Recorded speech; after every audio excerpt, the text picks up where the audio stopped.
What's going on? What's going on? This is the Lions Den podcast. We are recording live.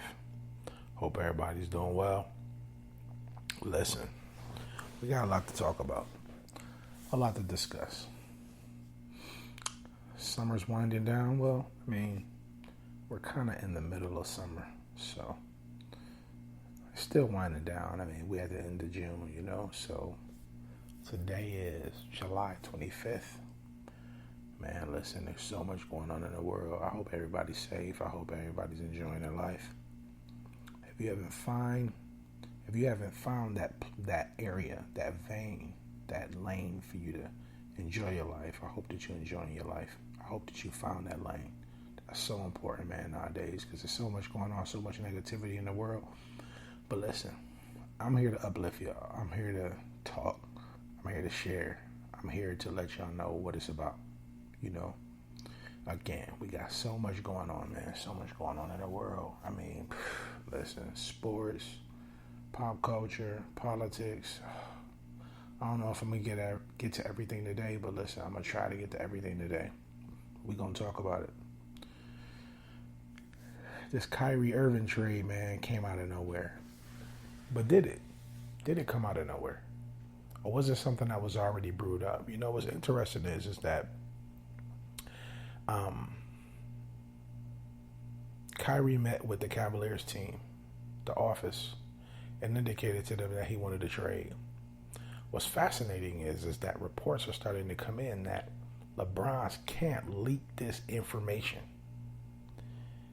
And Kyrie didn't. This was sort of classified, I guess, if you want to say that.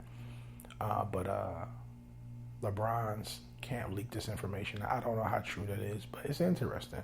And I don't fault Kyrie for that, man. I don't fault Kyrie for wanting to leave, Listen, he want his own lane. He want to be the shining star. I get it. He don't want to be in LeBron's shadow, but you know what? He never indicated, let me say this, from the reports that I've read, he never indicated that he didn't want to play with LeBron James no more. Let's make that clear. I think that his issue was he didn't want to be in LeBron's shadow. And you got to respect that. Kyrie, by far, is the best finisher in the NBA. Clearly the best finisher in the NBA. There's no question about that. He's the best finisher, and I think that he's matured since he first came in the league, and then secondly, when he was in the league, playing for the Cavaliers, and the Cavaliers were struggling. They were far away from playoff contention. Far away from the playoffs.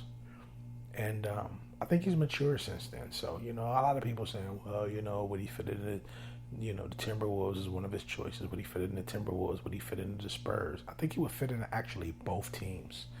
I think that Tom Thibodeau, I believe it is the coach of the Timberwolves. And come on, they got Jimmy Butler. They got Andrew Wiggins. They got Karl Anthony Towns. With Kyrie Irving, they will be a monstrous team. Still a little immature, still a little young, but man, they got a great squad. That will be a beautiful, beautiful squad. You can't fault that. You can't fault him for wanting to leave. He want his own lane, man. You got to respect that. Because, a lot of times, when we want to do what we want to do, we want our own lane. We don't want nobody telling us what we, got to do or what people think we should do. We want to do what we want to do. We got to kind of respect Kyrie's desires and wishes, man. And, I wish him the best. I wish LeBron the best. I'm not going to lie. I honestly feel like LeBron with the Lakers would be beautiful. He would have so much ability to create from another round his own offense. And it would free him up of so much pressure of, dealing with the penetration aspect of it. He would have Lonzo Ball feeding him the ball, and I think that he would make Lonzo better, and I think that Lonzo would help him, so many other dimensions of his game, man. So that's what I'm thinking about. I think that would be good. They got a nice young core. I think that they would need another element of play to actually be a strong playoff contender, even with LeBron going there with Lonzo Ball. I think that they would need another piece, if you will. So if Paul George comes, I wouldn't be surprised at that at all. He signed a 1 year contract with OKC. And I think that he had a couple people in his ear to be able to seal that deal, or be able to not seal that deal, but be, having a desire to go there playing with Westbrook. I think that's a beautiful thing. The NBA, I'm really excited about. I can't wait till the NBA, starts. I'm really looking forward to the NFL, though. We got a lot of great players coming in. I think it's a lot of sleepers coming in, too. Oh, man. So much going on. So much going on. So y'all know, if y'all don't know, now you know, that I'm breaking into the DJ field, and I'm really excited about it. I'm just looking at my Serato DJ set right now, my speakers, and my laptop, everything. I got the starter kit. But I'm determined, man, to be one of the best DJs in Charlotte. If y'all need a DJ, let me know, man. I'll be really, really ready in about a month. But let me know. I can get through, and I can, I got some good mixes I'm working on. So listen, if y'all need me, let me know. You need a DJ, let me know. If you need a public speaker, if you need a motivational speaker, if you need somebody to speak at your church, that's what I do. Somebody to motivate you. If you want a coach on your purpose, you're trying to find your life's purpose. If you're trying to find, what are you born to do? What are you supposed to do? What is, why were you born? Why are you on this earth?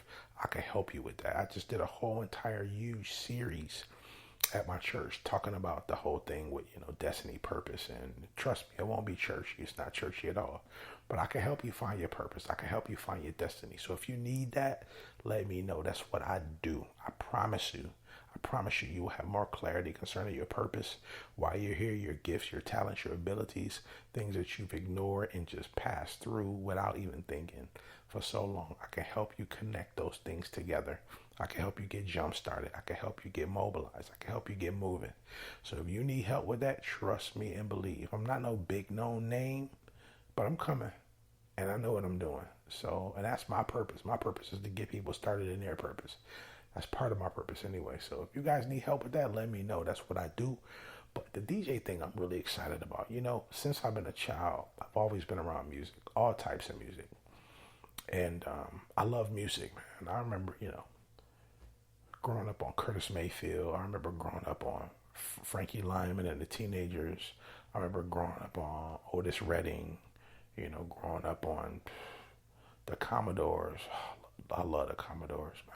The Commodores was dope. Lionel Richie and the Commodores was so dope, man. They have made some of the greatest music ever, man. And I grew up on I grew up on all types of music. I grew up on rap, hip hop, Sugar Hill Gang, Kool Moe Dee, LL Cool J. I remember when LL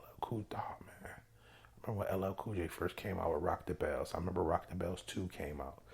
I was so amped about that. I grew up on music. So DJing is, and the interesting thing is that I never knew that I had a gift for sound or for music. I just had a love and a passion for it. And one day I was sitting here thinking, and I was brainstorming like I always do a lot of times. And I was thinking, why do I love music so much? Then I started putting the pieces together. I was like, well, I grew up around music. I remember having crates next to, we grew up in the projects. I remember having crates, in the hallway, crates of records, man, records and records and records. And, my mother used to just listen to music, have her friends over, and, they'd just be listening to music and socializing and talking and all of that. And I grew up around that. I grew up around music. So it was like, it just hit me like, you like all varieties of music. You like all genres. I really do. The one thing I can't listen to is heavy metal. I can't listen to death metal. Certain music got vibes, and I'm real conscious of that. I'm very sensitive. I pick up on vibes. I pick up on spirits, all of that stuff, entities. I'm very, very sensitive. I was just born like that. Both of my parents were like that, so I kind of inherited that gift or attribute, if you will. So it's like, I don't listen to everything, but I do listen to a lot. One of my favorite types of music, I love orchestra music. I love symphony orchestra. I love Bach. I love Beethoven. I love all of the Russian composers. There's so many great Russian composers. I love the dark sound of orchestra and Russian music, or not Russian music, but Russian composers. I think Russian composers is some of the greatest composers in the world, man, along with Bach. Bach has some great music, man. If you go on YouTube and you search Bach's greatest hits or Beethoven's greatest hits or some of the other, conductors of orchestra, man, they've written and created some awesome music. And I just think that all of the sounds, you have dissonant sounds, you have high pitched sounds, you have low tones, and all of those things. I really enjoy classical music. There's nothing quite like classical music. And it's interesting because classical music does something for me that other music doesn't do for me. It really takes me beyond where I am. It takes me to another realm, another level, another degree, another intricate part of myself. And I really begin to think freely, and it brings out the creative side in me. So I really love classical music. If you've never listened to it, if you've ever, taken the time to just throw on some headphones and just listen to 10, 15, 30 minutes of classical music, man, it's an awesome thing, So I really love classical music. I like gospel music too. I love worship music. I like Hillsong. I like Fred Hammond. I like just all kinds of music, man. I love it. But Hillsong, and I'm just naming Hillsong. Hillsong, again, Bethel Worship, and let's see, just anything with worship I really love, because it takes me into that intimate place with God where I could really, be alone with God and talk to God and just have that time alone with God. I love Kirk Franklin. I love Marvin Sapp. I love the OJs, talking about all kinds of music. I love the OJs. I love the Gap Band. Oh, man, what else? I love all kinds of music. I really do. I love Phil Collins. Phil Collins, he makes some of the most wholesome music, some of the best music. I love Bruce Springsteen. I like Mick Jagger. I like David Bowie. I like some of Red Hot Chili Peppers. Not all of it, but some of Red Hot Chili Peppers. I like Maroon 5. I like Adam Levine, Kanye West. I like Linkin Park. I like Jay-Z. I like Colony. I don't know if you heard of Colony. She got a worship album, one of the best worship albums. Well, some of the best worship music I've ever heard. Just such when I hear her, it's like I hear so much purity and so much essence. And so much glory and power and just so much awesomeness, man. She describes how, what God means to her. And I love it. I absolutely love it, man. But I love music. I'm a lover of music. And music, you have to be kind of careful. You have to consider, music sets a tone for you. Music can put you in a certain vibe.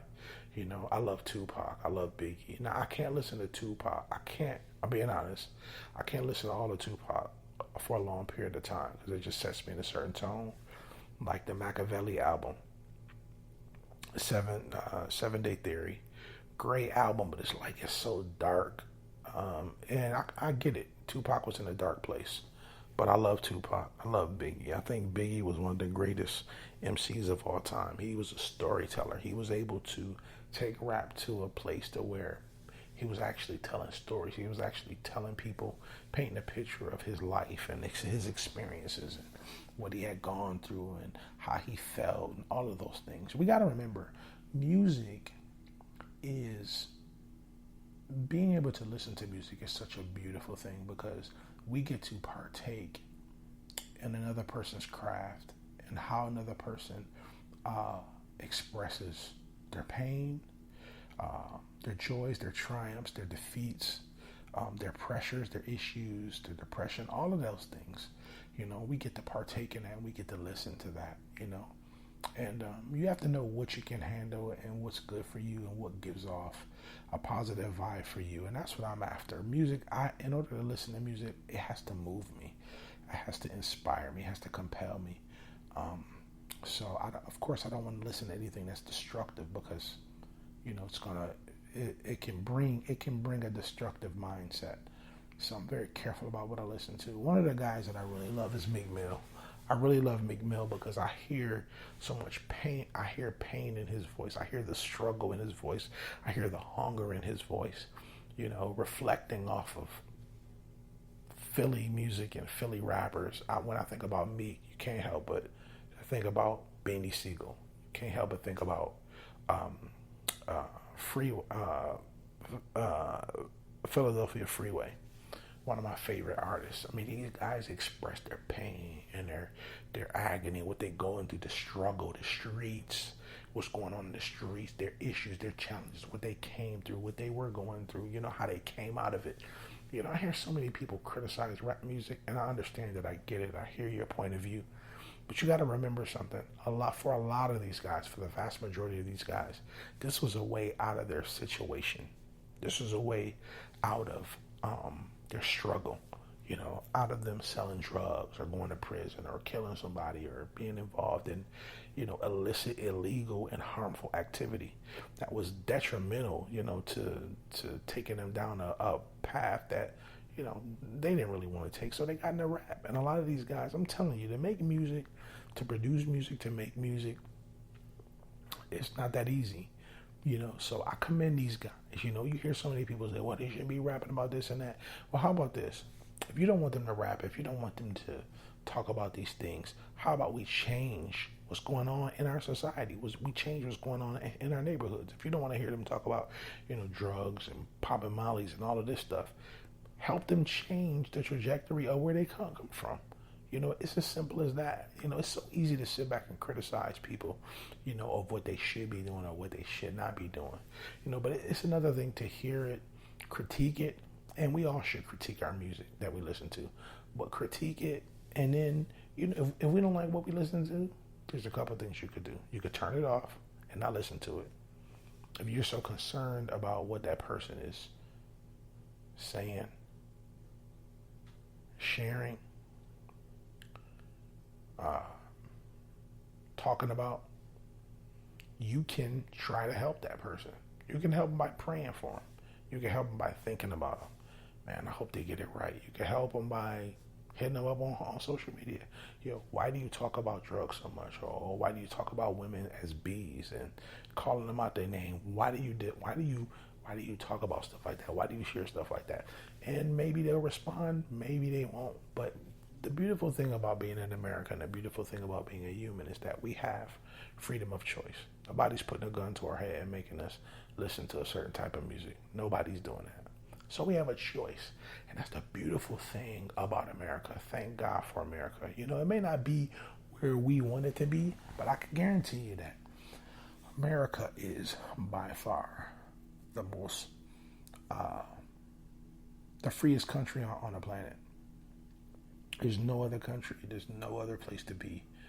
There's no other place where you can express your freedom and really capitalize on capitalism, if you will. Besides America, now there's other places where you can, exercise your freedom to a degree, but no place is free like America. There's no country like America. So when we're complaining and when we're mumbling and we're saying America this, America that, let's remember, first of all, one thing we can do is say a prayer for our nation. I don't agree with everything President Trump says, but let's pray for President Trump. I don't agree with the policies. I don't agree with the senseless killing that's going on in our communities. Guys being shot down for no apparent reason. They're not doing anything. Some have concealed weapons. Some have had concealed weapons and have told the cops, and they still get killed. They still get murdered. All of these things going on, and it pisses me off. I'm angry too. I'm mad and I'm upset too. But listen, we got to be mad enough to be the change that we want to see in the world. If we want to see change, it starts with us. If we're not happy with what we see, we can change it. There's an old statement that says, the people are foolish enough, the people that are the foolish enough to believe that they can change the world actually can. And we got to remember that. And we have the ability to change the world where we are right now, in our own realm, in our own space, in our own place that we've, been given authority in our gifting and in our talents and in our abilities, and us lending a helping hand and us passing positivity to the next generation. We have the ability to change the world where we are.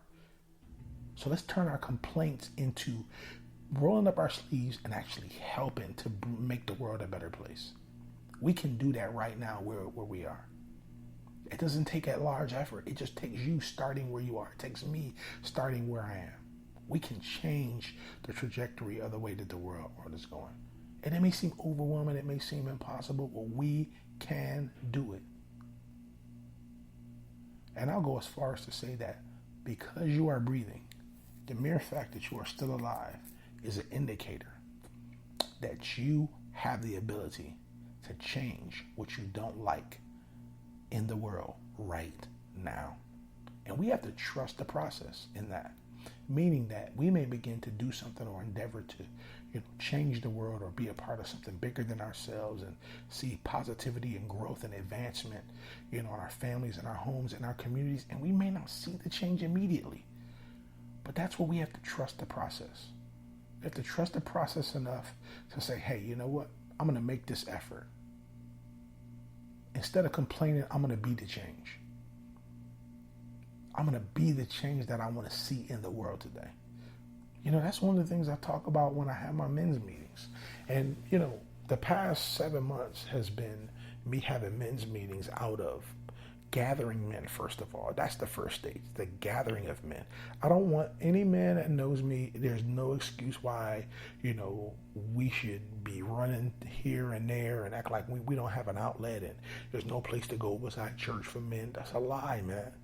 Because the men's meeting that I have, that I gather men together, that I call men together, is to first of all give men a voice. If you want to vent, if you got issues going on in your marriage and your home, if you got issues going on with your girl, your kid, your baby's mom, your job, whatever, sports, ambitions, things you want to do, accomplish, well, you can vent them. And I want to create a culture. One of the goals is to create a culture. The vision that I have is to create a culture to where men can come and share and be themselves. Because nowadays, everybody wants you to be a caricature of what they have formulated in their mind that you should be. But only you, as you sit down, as you evaluate your life, only you can say, hey, you know what? This is what I want to do. This is what I want to be. This is the change that I want to see in the world. So I'm going to be this. I'm going to be that. And be that. Don't let anybody push you off of that mindset to where you're convinced to be something other than what you were born to be, your true self.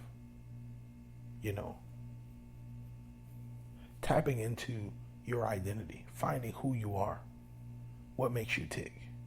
And a lot of times, in order to do that, we have to go back to our childhood. We have to go back to our parents. If our parents are alive, we need to ask questions. How was I as a child? What did I like to do as a child? Ask your aunts, ask your uncles, ask your caretakers. Evaluate your family. Well, I was born in the Johnson family. Why were you born in the Johnson family? There's a reason why. Everything has a reason, and it adds up to you being who you are. We just need to do our research. We need to dig. And part of the digging process is asking God, why am I here? Why was I born into this family? Why was I born in Cincinnati, Ohio? Why is my family so big? And begin to take notes. Some of the things you're going to understand, some of the things the light bulb is going to come immediately on, but some things it's not going to come on. And that's when you have to trust the process. God is the author of the process. It's not just trusting the process to where you just trust in the process just to trust the process. And that's my personal belief. I believe in God. I believe in Jesus.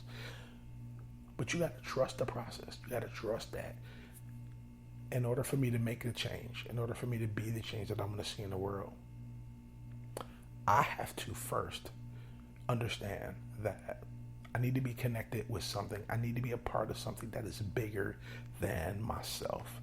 And that goes right into the vein of, in order for you to have vision for something else, you have to have vision for your own life. Where are you going?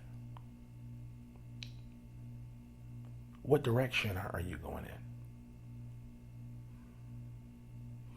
How is life looking for you in the next 2 years, 3 years, 5 years, 7 years? What are your goals, dreams, and aspirations?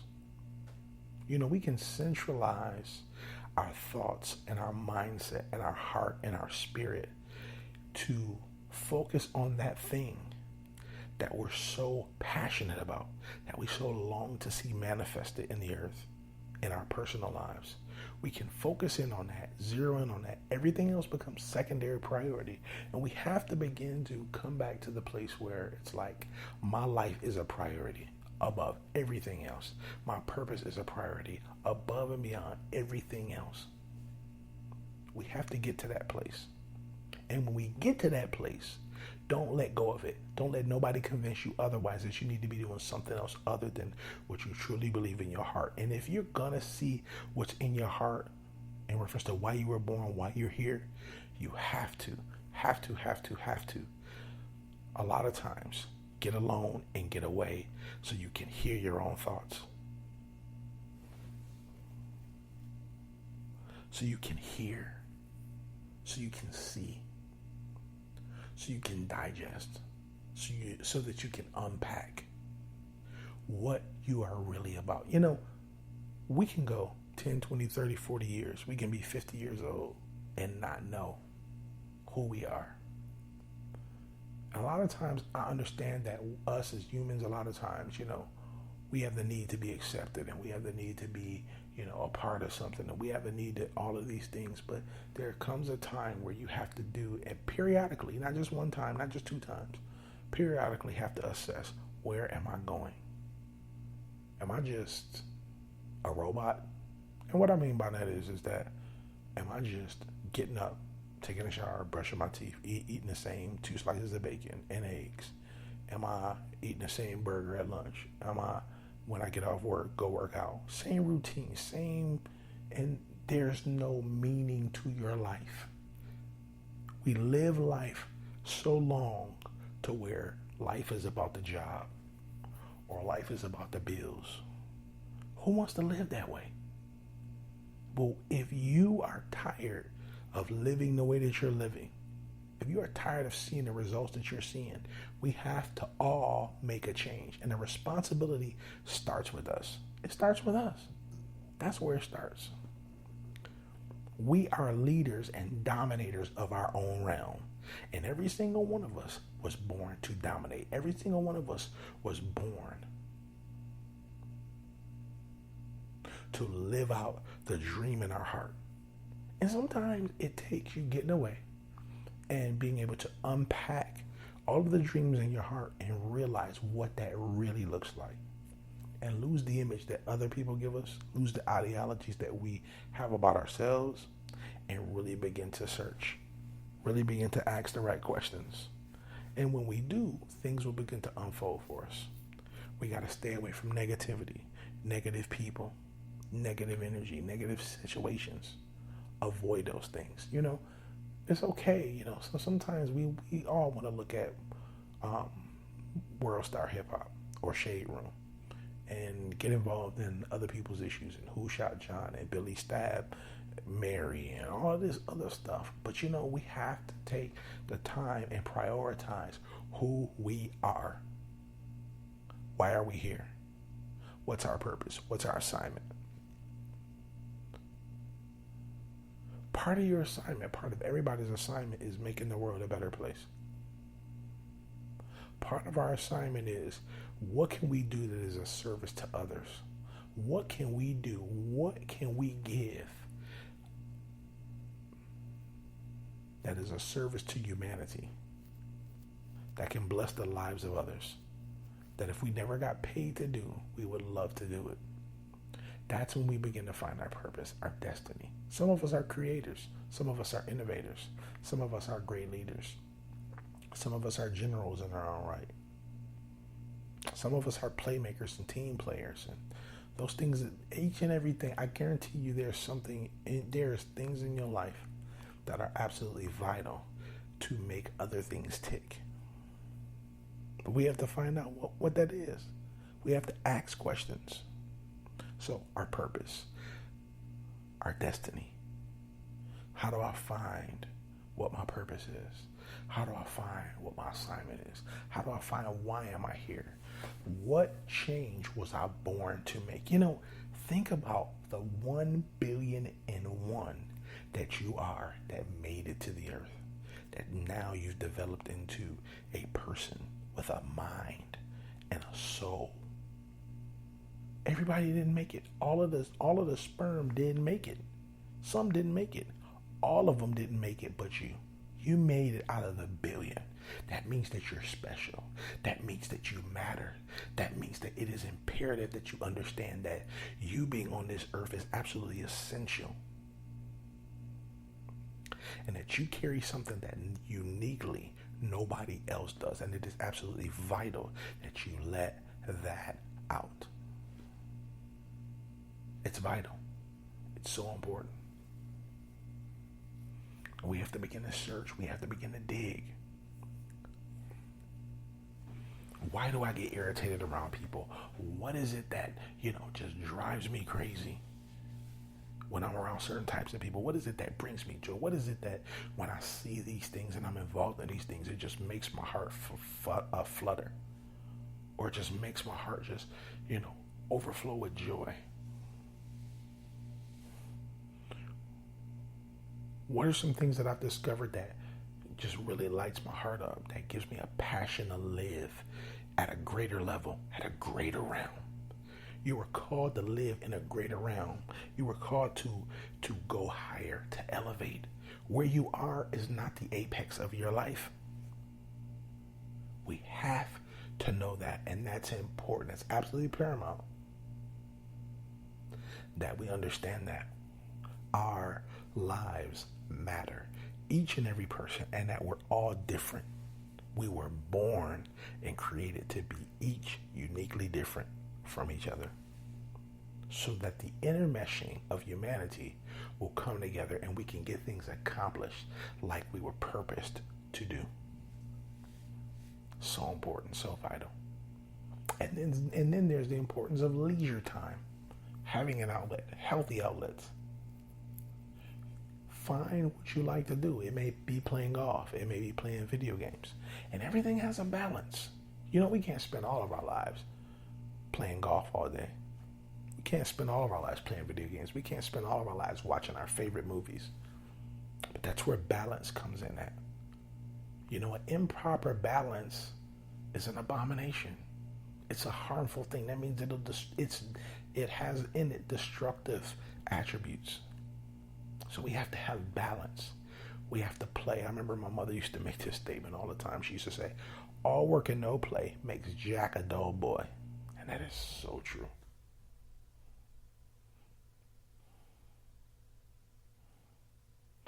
Dullness is an attribute of lethargy.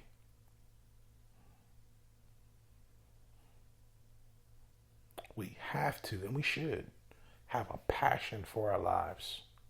And our passion should be infectious. It should shake everything around us. It should cause everything around us to realize and to understand that we are alive and we are here. And we're here to bring change. We're here to affect. Every time we wake up and our feet hit the floor, the ground should shake with purpose, with destiny. With, this is another day to do something that I haven't done before. We should all have those thoughts. And the way that you're made, the way that you're created is unique. Nobody can quite master you being you, but you. How far are you willing to go? How deep are you willing to dig? How many questions are you willing to ask? How long are you willing to pray to find out the reality of who you are? Why you're here. I can guarantee you're here to bring a powerful and impactful change that the world has never, ever, ever seen before. You got to believe that. I tell kids all the time, listen, I believe in you. I see what's in you, but you got to see it. If you don't see it, it's not going to do the world any good, because you got to see it And you got to be convinced that what you have is the antidote to a world problem. It's part, what you carry is part of the solution. It may not be all of the solution, but it's part of the solution. And this, my friends, is legacy. Leaving something, our footprint in the sand, that people will remember our story. People will remember we were here and we counted. We mattered. I'm very passionate about this topic. Very, very passionate. Because I want you to reach your highest. And you want to reach your highest. It's going to take some work. It's going to take some diligence. It's going to take some steadfastness. It's going to take some fortitude. It's going to take some resilience. It's going to take determination. You know, the difference between the guy that's successful and the guy that's not successful is so many different things. But one of the main things that separates the successful from the unsuccessful is the willingness to get back up when it seems like you have missed it. When you've totally blown it, get right back up. Because nobody really fails unless you totally give up. Nobody fails. The only thing that happens is that you find a way that didn't work. And that may take 408 times that you find a way that doesn't work for you. And I'm talking to myself too. But you got to find that. You know, everybody is so familiar with the popular cleaning solution, 409. I don't know if you know the story about 409. But 409 was created, and the reason why it's called 409 is because the guy who created 409 failed to create the proper solution, the proper cleaning solution, 408 times. Now imagine if he would have given up on effort number 188 or 219. He would have never gotten to 409. And everybody has used or have seen in the store 409. One of the best cleaning solutions I've ever used. But it didn't come through easy street. It came through painstaking effort. It came through fortitude. It came through resilience. It came through being determined in your heart that I have what it takes to create something that the world has never, ever, ever seen before. You have that in you. Are you going to let it out? Or are you going to let people talk you out of it? This is the Lions Den podcast. I'm coming at you raw and uncut. You know, sometimes we need to be told where we've missed it. Sometimes we need to see through our efforts that there is still more to accomplish. There's still more to leave on the earth that people would see. The reality that you were here and that you made your life count. Your life is supposed to count. We all go through challenges. We all go through setbacks. We all go through situations, issues, disappointments. But the thing that separates the one that's been disappointed and the one that's disappointed and use that disappointment as fuel to push forward is the one that realized that this is not the end. This is just the beginning. This is part of the journey. And they continue and they press forward. See, if you quit, you will never get to the end.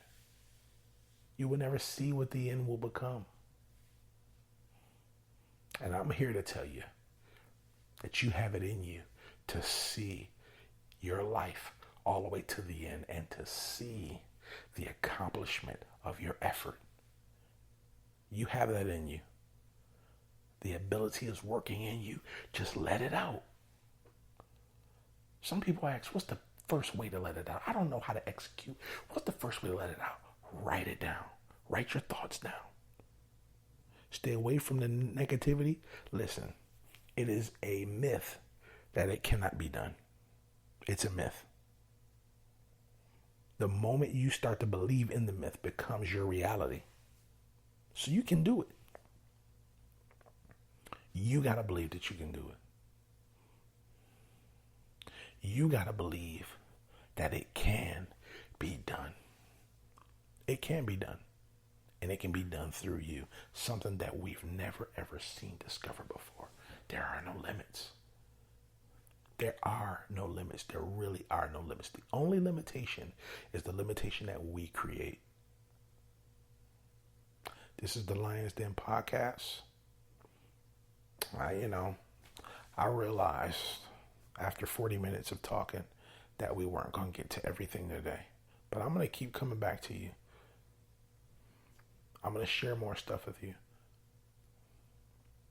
We're going to talk about the things that we mentioned that we're going to talk about, politics, and we're going to talk about finances. Listen, we got to start saving 10% for ourselves.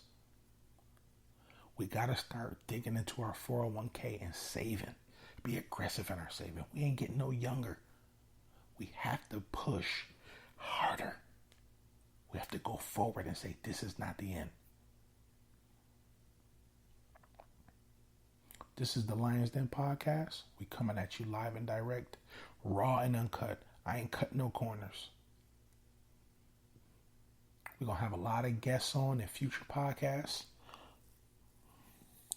I just met a group of guys tonight that I'm going to have them on the podcast. These are guys that's going to start their own podcast. I'm going to have them on. We're going to talk. We're going to chew the fat and we're going to talk. We're going to get down to the nitty gritty.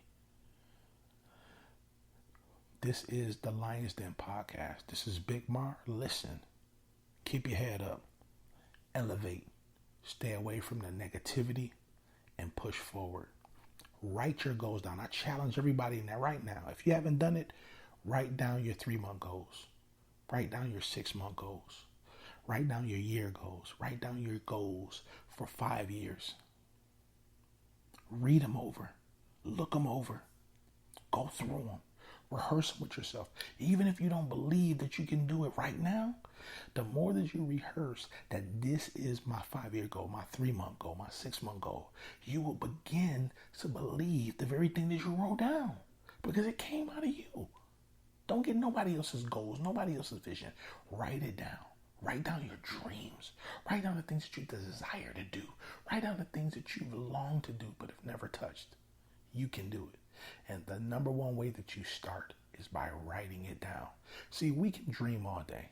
We can have all the ideas in the world. So many ideas are birthed in our thoughts. But the way that you take it from the thought or from the ideal world and bringing it to the reality of our world where we can see it materialize is by writing it down. I can't stress it enough. Write it down. Go right now and write your dreams down. Write your goals down. Write what you desire to do. Go back and do research on your family, on your bloodline. Ask questions as to how you were as a kid. Ask questions about your mom and your dad and what your granddad was involved in and your great-great-dad was involved in. Do research. Find out your bloodline. Find out who you are. Find out who you are. Because I'm going to tell you, there's no happiness that's going to come. No money, no fame. None of that is going to come and bring you the happiness that you will get other than finding out who you are and owning it. All of us have things we don't like about ourselves. But there's so many other great things about you that the world has yet to see. Let the world see it. Let the world see you shine. Let the world see you smile. Let the world see you hold your head up and say, this is not the end. You can do it. I know you can do it. I believe in you. This is the Lions Den podcast coming at you direct every week. And I was aiming for a podcast a week. I'm getting ready to go harder, deeper, stronger because I know you guys need it. And I'm here for y'all. I'm here for y'all. am absolutely here for y'all. If you want to talk, shoot me an email. Send me an email. Send your request and send thoughts in, and I'll talk about them. I'll share them on the podcast. Email me at alphalionsonly@gmail.com. That's alpha, ALPHA, lions, LIONS, only @gmail.com. This is the Lions Den podcast. Keep your head up, stay focused, stay away from the negativity, and write your goals down. That's your homework for this week. Again, Lions Den podcast coming at you direct. Email me, send me your requests. We're going to talk about it all. I'm out. God bless.